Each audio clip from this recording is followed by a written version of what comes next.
여러분 안녕하세요. 저는 여행을 다니면서 직접 경험한 꿀팁들을 제공하는 팁고잉입니다. 팁고잉.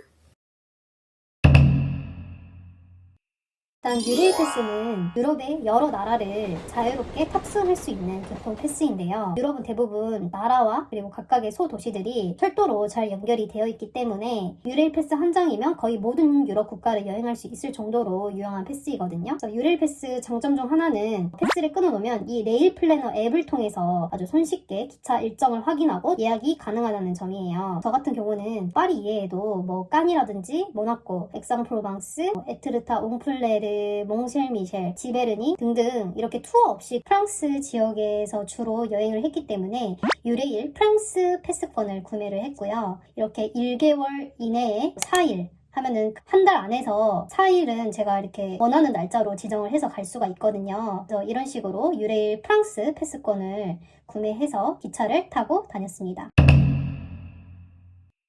그리고 유레일 패스 구매는 클룩에서 구매할 수 있고 마이 리얼 트립 이런 식으로 몇몇 사이트들이 있는데 저는 주로 클룩에서 예약을 했었습니다. 그래서 유레일 패스를 구매해서 이렇게 앱을 통해서 이렇게 예약을 하면 이런 식으로 예약 내역이 뜨게 되는데요. 여기 보시면 오른쪽에 저는 지금 이걸 사용을 해서 지금 켜져 있는데 유의사항은 꼭 이거를 타셨을 때 버튼을 키셔야 돼요. 이게 이미 탄 것처럼 돼버릴 수가 있거든요. 타시고 나서 이 버튼을 꼭 키셔야 합니다. 미리 이 버튼을 켜시면 절대 안 된다는 점 꼭 유의해 주셨으면 좋겠습니다. 앱에서 출발지와 목적지를 먼저 선택하시고 이렇게 보시면 위에 두 시간대가 예약이 가능한 시간대고 밑에 Not in Pass Network라고 적혀져 있는 시간대는 예약을 할 수 없는 시간대예요. 그래서 이렇게 다음 화면을 보시면 제가 선택한 이 시간대에 경유를 하면 저렇게 Change Trains가 나오면서 이 시간대 일정이 나오게 되는데요. 맨 밑에 Save Journey 버튼을 누르셔서 이 기차 시간대를 저장해 놓으시면 됩니다. 다음 화면으로는 누가 탈 것인지 탑승자를 체크해 주시면 됩니다. 그럼 이렇게 마이 트립 항목에 들어가시면 아까 전에 해놓은 그 시간대에 일정이 이렇게 뜨게 되는데요. 아까 주의사항으로 말씀드린 것처럼 오른쪽에 저 노란색 버튼은 꼭 탑승하실 때 눌러주시면 됩니다. 이건 진짜 정말 중요한 얘기인데요. 파리에서나 프랑스에서 기차를 타기 전에 모바일로 미리 예약을 하면은 QR코드가 날라오잖아요. 그러면 그 QR코드를 보여주면 끝인 이런 시스템이 아닙니다. 프랑스 같은 경우는 모바일로 미리 예약을 해도 현장 가서 꼭 그 실물표 발권을 하셔야 돼요. 만약에 이런 상황들이 조금 번거롭다 하시면 가까운 기차역을 가셔서 잠깐만 한 30분만 좀 시간을 내고 오세요. 가는 날짜가 정해져 있는 경우라면 미리 현장 발권을 하면은 덜 번거롭겠죠? 한국처럼 그런 빠릿빠릿한 시스템이 아니기 때문에 차분한 인내심을 조금 가지고 있어야 돼요.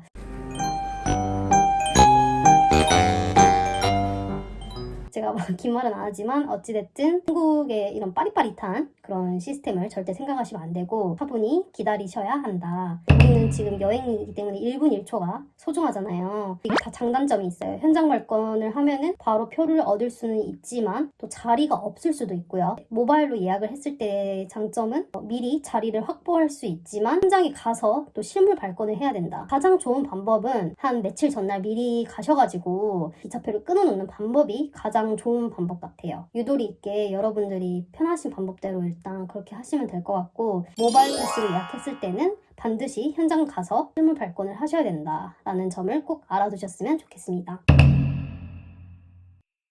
그리고 1등석과 2등석을 비교해드리자면 우리나라 기차도 1등석, 2등석 이렇게 나뉘어 있잖아요. 근데 주로 떼제베를 탔을 때 물론 1등석도 자리가 넓고 좋긴 하지만 충분히 2등석으로 끊으셔도 무관하시다는 거, 무조건 퍼스트 클래스 타야지 이렇게 생각 안 하셔도 될 것 같아요.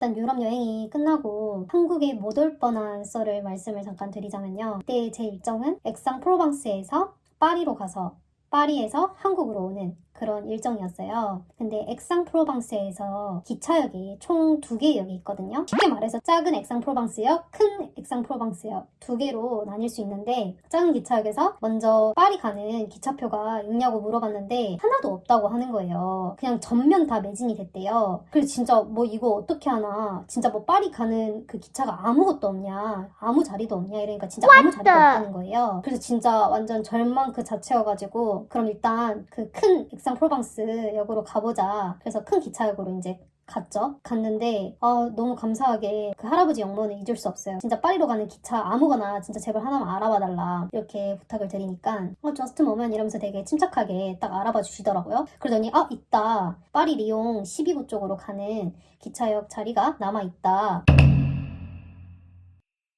해외에서 기차를 타려고 하는데 매진이 됐다. 매진이 돼서 자리가 없다. 진짜 완전 노답인 상황이다. 이런 상황일 때 당황해하지 마시고 일반석 유리일 패스를 소지하고 있을 때 생각보다 퍼스트 클래스로 바꾸는 추가 비용이 얼마 되지 않았으니 이렇게 매진이 됐을 때 영무원에게 가격 문의를 해보시는 것을 꼭 추천드립니다. 저 같은 경우는 유리일 패스 일반석을 끊어놨기 때문에 1등석으로 추가 비용이 1인당 만 얼마밖에 되지 않았어요. 2만 원도 안 되는 금액이었어요. 내가 끊었던 좌석인 일반석이 아닌 1등석도 있나 꼭 한번 영무원한테 물어보셔야 합니다. 그래도 만약에 정 없다 하면은 진짜 그거는 조금 어쩔 수 없는 부분이긴 해요. 모든 수단을 동원을 해서 어떻게든, 나는 저 같은 경우는 한국을 와야 되는 상황이잖아요. 1등석이 있냐고 물어보는 거는 진짜 생각도 안 했어요. 근데 어떻게 그 영무원이 1등석까지 이렇게 자리를 딱 알아봐 주셔가지고 진짜 여기서 딱 교훈을 얻었던 거죠. 내가 너무 그때 이렇게 시야가 좁았구나. 시야를 넓혀서 1등석까지도 이렇게 알아봐 달라고 했었으면은 액상프로방스 작은 기차역에서 그렇게 노심초사 안 해도 됐었을 텐데 진짜 눈물이 앞을 가릴 정도였거든요. 어찌됐든 저는 한국에 무사히 다음날 잘 오게 됐고, 여러분들도 일반석 유레일 패스를 소지하고 있을 때 혹시나 매진이 됐다고 하면은 이제 거리에 따라 비용이 다르긴 하겠지만 매진이 됐을 때 1등석으로 추가 비용이 생각보다 많이 들지 않으니까 그 여부를 꼭 확인을 하셨으면 좋겠습니다. 그래서 여러분들 여행에 차질이 없도록 즐거운 여행이 되셨으면 좋겠습니다. 다음 영상에서도 여러분들께 여행에 대한 많은 꿀팁을 풀어드릴 테니까 기대해 주셨으면 좋겠습니다. 그럼 안녕, 딥 고잉! 딥 고잉!